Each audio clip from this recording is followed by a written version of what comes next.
Bagong love team. Well, sa akin nararamdaman bilang isang psychic, nakikita ko yung pangalang Alden na mayroong isang magiging partner niya na tatanggapin ng publiko. Sino mabubuong bagong love team? Well, sa akin nararamdaman bilang isang psychic, nakikita ko yung pangalang Alden.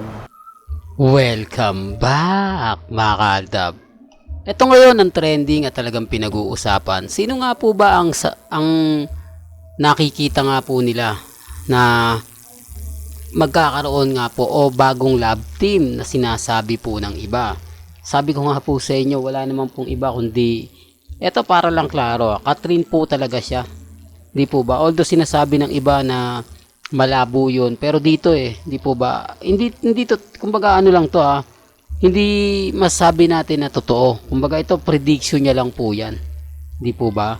Mainit po kasi si Kat mainit po kasi sina Alden, di po ba? Natatandaan nyo po ba mga kaaldab yung prediction na yung Aldab maghihiwalay? Di po ba? Pero muli magbabalik. Marami mga bali-balita na ganyan. Tapos kumbaga hinulaan nga po na mahirap po talaga magpaliwanag, lalo na nga po pag wala tayong ebidensya at resibo. Sabi ko nga po sa inyo dito sa channel ni Mr. Destiny, kung ano lang naman po yung latest doon lang naman po ako, kung ano yung trending, kung ano yung pinag-uusapan, yun lang naman po yung sinasabi ko di po ba? Dito marami po talagang katanungan. Bakit nga po ba si Alden ang napisil? Napakaraming artista daw po ang kumbaga nabibilang sa mga ganyang bagay. Bakit si Alden Richards ang isa sa mga nakikita niya? Totoo naman po kasi mga kaaldab, maingay ang Kathryn, ang paghihiwalay at yung pagbabalikan nga po ng dalawa hindi talaga makakatulong. Dahil iisipin lang po ng mga netizen na ginagamit lang po sila para muli manumbalik ang lakas ng Kathryn. Di po ba? Napipredict na po ng iba yan yung ibang mga reporter nagsusulat sa kanilang article, tapos sa mga YouTube channel i-update nila, sasabihin nila kaya lang gusto ng Kathryn na mag-ingay sila para nga po daw sa pagbabalik nila mas matindi. Tapos nga po si Alden Richards nga po ay gagamitin po nila. Real talk yan mga kaaldab baka may mag-react na naman po, may mag-komento. Base po sa mga nakakalap kong impormasyon, base po sa mga nakikita natin, gagamitin nga po talaga nila si Alden Richards. Alam naman po natin na may mga bagay-bagay nga po na pagdating kay Alden Richards 101% po tayo. Di po ba? Sa totoo lang po, si Alden ang pinakasikat ngayon na talagang nangunguna sa social media, sa Instagram, sa Twitter, sa Facebook. Siya po talaga yung bukod tangi. Kaya nga po ako kampante sa mga nagsasabi ng fake news ako, sa mga nagsasabi na nako Mr. Destiny, puro paasa lang yan, huwag niyong paniniwalaan yan, lahat ng sinasabi niyan hindi totoo. Okay lang naman po yun, hindi naman po ako namimilit Di po ba ang sa akin lang naman po kung ano yung latest, kung ano yung trending, doon lang po tayo. Huwag po kayong basta-basta maniniwala sa mga sinasabi nila, lalo na nga po pag wala po kayong ebidensya at resibo. Di po ba? Real talk to mga kaaldab. Kaya kita nyo kapag ako nagbibigay ng mga update, kapag ako nagbibigay ng mga kaganapan, apektado po sila. Yung iba gigil na gigil po sa akin, yung iba inis na inis po talaga. Totoo to mga kaaldab, para lang po sa kaalaman po ninyo. Pero bago tayo magsimula at bago natin ituloy etong mainit na update po natin, kung bago ka lang sa channel na to at isa kang true-blooded Aldab Nation na nagmamahal kina Mengay at Isoy, tama po ang channel na pinuntahan mo, kaya consider na po kitang bagong subscriber. At huwag mong kalimutang i-share ang mga video po natin sa mga mami, sa mga titas at sa mga senyor. Kaya nga po kapag ako nagtuloy-tuloy sa mga kaganapan, pa Instagram man, sa Twitter man, sa Facebook, wag po kayong basta-basta maniniwala sa mga sinasabi ng iba. Mag-imbestiga muna po kayo, gayahin nyo po yung mga komento. Sino nga po ba ang makikinabang dito sa mga bagong love team na Kathryn? Malabo po yun kasi sa totoo lang po, ABS-C, parang sasabihin nyo, malabo pala Mr. Destiny, ABS-CBN si Kathryn, tapos GMA si Alden Richards. Hindi ko lang alam mga kaaldab Sabi ko nga po sa inyo, pwedeng love team sa pelikula. Pero gaya nga ng sinabi natin, sabi nga po ni Alden, mas gusto nga po daw niya na gumawa ng ng pelikula kaysa gumawa ng teleserye. Di po ba? Sabi ko nga po sa inyo, relax lang.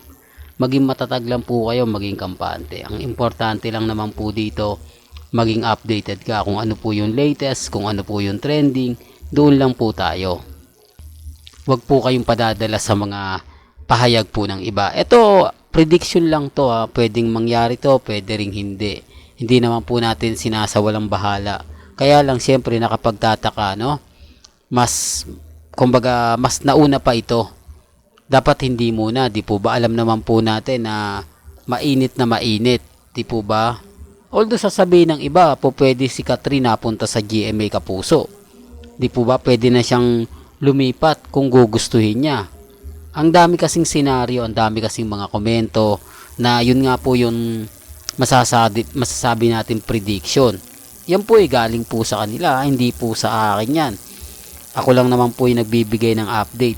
Ako lang naman po yung nagbibigay ng mga kaganapan. At dito naman po sa channel ni Mr. Destiny, wala naman pong pilitan. Kung ano lang po yung latest, kung ano lang po yung trending, kung ano po yung pinag-uusapan, nandun lang po tayo. Bagamat maraming sinasabi yung iba, maraming mga komento, maraming mga pahayag na mapapaisip ka, di po ba? Kaya nga po ako mga kaaldab, kampante lang. Kung ano po yung latest, kung ano po yung trending, doon lang po tayo. Huwag po kayong basta-basta maniniwala sa mga sinasabi po ng iba, pahayag po ng iba. Ang importante lang naman po mga kaaldab, kung ano po yung latest, kung ano yung trending, doon lang po tayo. Di po ba? Tama naman po yung mga sinasabi ko pagdating sa Instagram, sa Twitter, sa Facebook, tumutugma naman po. Kaya lang po mga kaaldab, hindi lang talaga nila gusto. Hindi lang po talaga nila kumbaga tanggap na Aldab po yung nagbibigay ng update. Aldab po yung nagbibigay ng mga kaganapan. Kaya nga po sabi ko sa inyo, sinisilip po tayo. Pinupuntahan tayo mismo dito sa channel natin para lang po makapagbigay ng update o malaman din nila yung mga kaganapan. Kasi sila hirap din naman po makakuha ng info. Lalong-lalo na po kay Maine Polkerson, kay Richard Polkerson. Kaya nga po pag pumupunta sila rito, masasabi natin na kumbaga tagumpay tayo. Kasi sa ayaw man nila sa gusto, kumbaga mabibisita at mabibisita po tayo. Yan yung isa sa nakakatuwa. Yan po yung isa sa lagi kong sinasabi at paulit-ulit kong binibigay, di po ba? Relax lang po kayo, maging kampante lang po kayo, maging matatag. Dahil sabi ko nga, kung ano lang po yung latest, kung ano lang po yung trending, doon lang po tayo. Sa ngayon mga kaaldab, hihintayin na lang natin kung ano yung mangyayari, kung ano po yung magaganap, kung yung prediction nga po nila sa 2024 magkakatotoo o hindi, di po ba? Pwedeng ang Aldab nga po ang prediction 2024 o pwedeng Catherine. Depende po yan sa senaryo, depende po yan kung ano po yung malakas at kung ano po yung magugustuhan ng mga netizen. Totoo naman po kasi netizen pa rin po o mga fans pa rin po magdidesisyon kung ano nga po ba talaga ang mas maganda, kung tatangkilikin nga po ba o hindi, di po ba? Pero ang kagandahan nyo mga kaaldab sa channel ni Mr. Destiny, lahat-lahat po na mga kaganapan, lahat-lahat po na mga update, ibabato ko po sa inyo. Maging pabor man o hindi, kailangan alam po ninyo.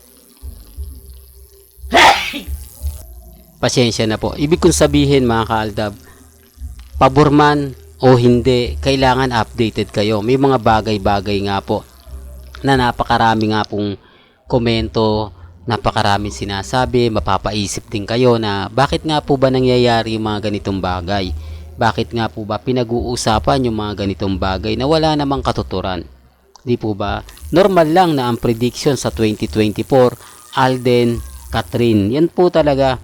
Para lang klaro, para lang po sa kaalaman ng lahat. Pero gaya ng sinabi ko, depende po yan sa mga taong maniniwala at depende pa rin po yan sa mga taong dadaan sa channel natin. Well, hanggang dito na lang po yung updates natin mga kaaldab. Kaya kung gusto nyo pa po ng pinaka-latest at sariwang update, abay tumutok lang po kayo dito po sa channel ni Mr. Destiny para updated po kayo sa mga latest at sa mga bagong video po na ilalabas po natin maya-maya lang. Hanggang sa muli, salamat po sa panonood at pakikinig.